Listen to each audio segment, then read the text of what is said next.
नवरात्र महोत्सव 2023 आपण सगळेजण आता साजरा करतोय. नवरात्रीमध्ये आपण 9 दिवशी 9 देवींची 9 रंगांची आपण पूजा करतो.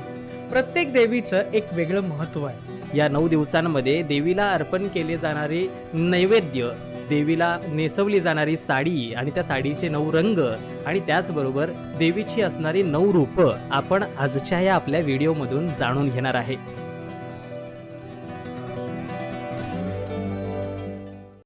पहिला दिवस असणार आहे 15 ऑक्टोबर रविवारचा. या दिवशी देवी शैलपुत्रीची आपण सगळेजण आराधना करणार आहोत. त्या दिवशीचा रंग असणार आहे केसरी. हा शुभ रंग आहे आणि तो देवीला त्या रंगाची साडी आपण अर्पण करणार आहे. त्या दिवशी पिवळ्या फुलांची माळ देवीला अर्पण केली जाईल आणि नैवेद्यामध्ये शुद्ध तूप हे अर्पण केले जाणार आहे. गाईचं शुद्ध तूप अर्पण केल्यानंतर जसं ते आरोग्यासाठी लाभदायक असतं तसंच या देवी स्वरूप आपल्या सगळ्यांच्या आरोग्यासाठी लाभदायक असणार आहे. तर पहिली देवी असणार आहे ती शैलपुत्री देवी. आता या देवीला शैलपुत्री का म्हणतात, तर शैल म्हणजे पर्वत आणि पर्वत अर्थात पर्वताची पुत्री असं त्या देवीचं अर्थात वडिलांच्या नावावरून त्या देवीचं नाव पडलेलं आहे. खरं तर या देवीची तुलना जर करायची असेल तर लहान नवजात शिशूसोबत या देवीची तुलना केली जाते आणि जसं त्या शिशूला तिच्या वडिलांचं नाव जन्मताच लावलं जातं अगदी त्याच पद्धतीने देवीला सुद्धा त्या वडिलांचं नाव अर्पण करण्यात आलेलं आहे.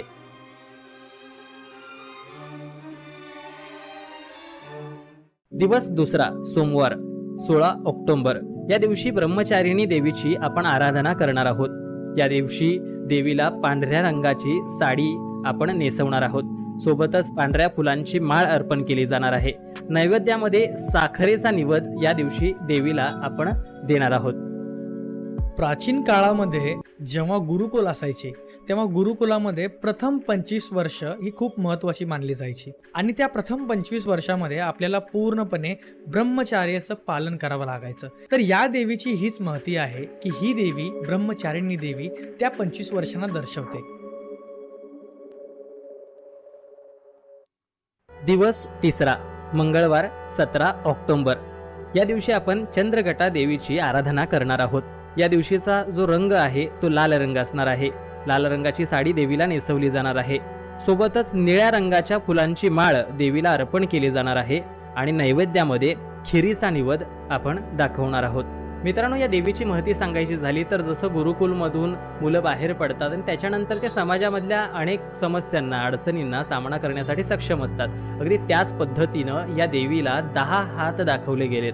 अर्थात येणाऱ्या प्रत्येक संकटाचा सामना करण्याचं बळ या देवीमध्ये असणार आहे आणि त्याचबरोबर जर कोणी दृष्ट चक्राने दृष्ट नजरेने तिच्याकडे बघत असेल तर ती तिसरा डोळा उघडू शकते, म्हणून तिसरा डोळा सुद्धा तिला दाखवण्यात आलेला आहे.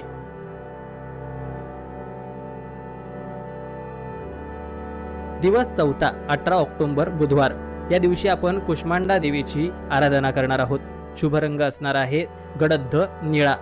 निळ्या रंगाची साडी देवीला अर्पण केली जाईल. केशरी रंगाच्या फुलांची माळ या दिवशी देवीला अर्पण केली जाणार आहे. सोबतच गोड भाताचा नैवेद्य आपण देवीसाठी देणार किंवा दाखवणार आहोत. तर या देवीची महती अशी आहे की कुष्मांड या जर शब्दाची आपण विभागणी केली तर कु म्हणजे छोटा, उष्मा म्हणजे गरम किंवा उष्ण आणि अंड म्हणजे गर्भाशय किंवा ज्याच्यामध्ये एक जीव तयार होतो. संपूर्ण ब्रह्मांडाची तुलना या देवीच्या या रूपाशी केली जाते. जसं की एखादी स्त्री आपल्या पोटामध्ये आपल्या गर्भामध्ये एक नवीन जीवाची उत्पत्ती करते, एका नवीन जीवाला जन्म देते, तसं त्या ब्रह्मांडाची तुलना स्त्रीच्या त्या रूपाशी केली आहे की ती तिच्या पोटातून एक नवीन जीवाला जन्म देते, जसं की या ब्रह्मांडाची उत्पत्ती केली किंवा या ब्रह्मांडाला जीव दिला.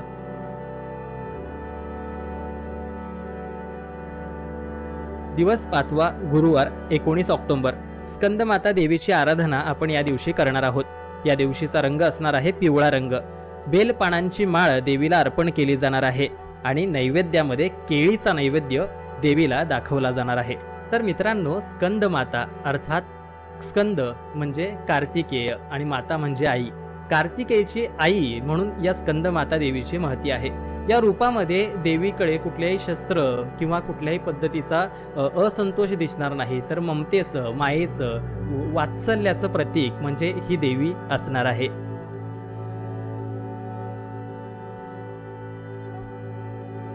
दिवस 6वा शुक्रवार 20 ऑक्टोबर 2023.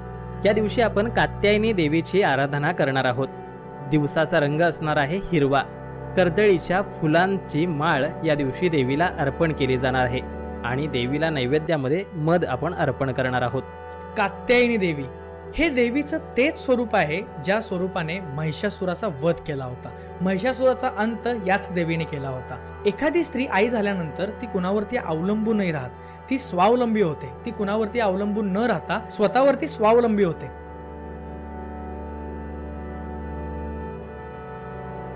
दिवस 7वा 21 ऑक्टोबर शनिवार. या दिवशी आपण काल रात्रीची आराधना करणार आहोत. या दिवशीचा रंग असणार आहे करडा अर्थात ग्रे रंग. या दिवशी झेंडूच्या फुलांची माळ देवीला अर्पण केली जाणार आहे आणि नैवेद्यामध्ये आपण गुळाचा नैवेद्य देवीला दाखवणार आहोत. मित्रांनो, काळ रात्री या देवीची महती फार महत्वाची आहे. जसं सप्तमी, अष्टमी आणि नवमी या 3 दिवसांना महत्व आहे. त्यातली सप्तमीमध्ये काळरात्री अर्थात काळोख रात्र आणि तिचा विनाश करणारी किंवा काळोखात जे जे वाईट कृत्य होतात त्यांचा विनाश करणारी ही देवी आहे. रक्तबीज रक्त पितानाचे सुद्धा तुम्ही या देवीचा अवतार पाहिलेला असाल. अर्थात जे जे दुष्ट आहे त्याचा विनाश करणारी ही विनाशिनी आपण हिला म्हणू शकतो.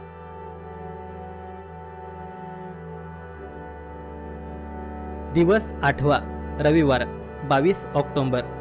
महागौरीची पूजा आराधना आपण या दिवशी करणार आहोत.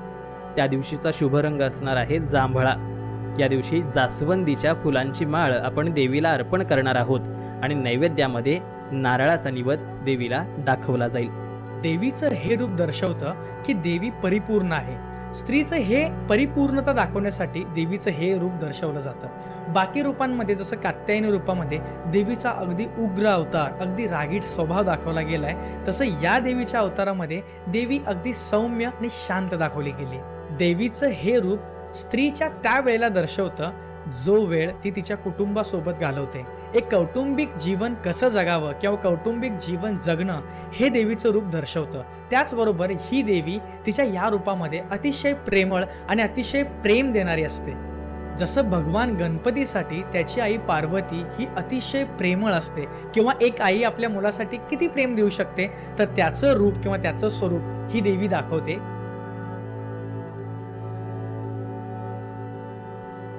दिवस 9वा सोमवार 23 ऑक्टोबर.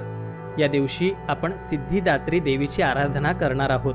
या दिवशी मोरपंखी रंगाची साडी आपण देवीला अर्पण करणार आहोत. तुळशीची माळ आपण देवीला अर्पण करणार आहोत आणि नैवेद्यामध्ये तिळाचा नैवेद्य हा देवीला दाखवला जाणार आहे. मित्रांनो, सिद्धिदात्री देवीची महती सांगायची झाली तर ही देवी परिपक्व देवी म्हणून ओळखली जाते. अक्षरशः या देवीनं अख्खं ब्रह्मांड आपल्या नजरेनं पाहिलेलं आहे.